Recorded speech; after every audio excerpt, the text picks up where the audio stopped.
بسم اللہ الرحمن الرحیم اللہم صلی علی سیدنا محمد وعلی آلہ واصحابہ وبارک وسلم۔ جامع ترمذی ابن احمد میں ایک روایت موجود ہے، اللہ کے محبوب صلی اللہ علیہ وسلم نے اپنے صحابہ سے پوچھا کہ تمہارے مومن ہونے کی اور مسلمان ہونے کی علامت کیا ہے؟ اس نے کہا کہ یا رسول اللہ، جب کوئی تکلیف پہنچتی ہے تو ہم صبر کرتے ہیں، جب ہمیں کوئی خوشی پہنچتی ہے ہم شکر ادا کرتے ہیں، اور اللہ کی رضا تقدیر پر ہر وقت ہم راضی رہتے ہیں۔ تو اللہ کے محبوب نے ارشاد فرمایا، بخدا تم سچے مسلمان اور مومن ہو۔ دنیا میں سب سے بڑی نعمت جو ہے وہ ایمان کی نعمت ہے۔ رشتہ داری، گاڑی، بنگلہ، سب کچھ اس سے پیچھے ہے۔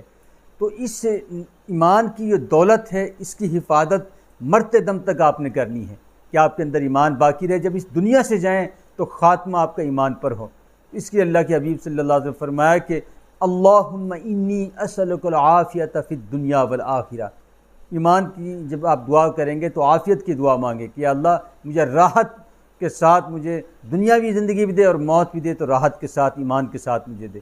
اب اس ایمان کو ہم جتنے اعمال کریں گے یہ ایمان بڑھتا چلا جائے گا، اور ہر وقت اپنے ایمان کی حفاظت آپ نے کرنی ہے تاکہ جب یہ خاتمہ ہو تو آپ کا ایمان پر ہو۔ اللہ پاک ہمارے ایمان کی حفاظت فرمائے۔ الحمدللہ رب العالمین۔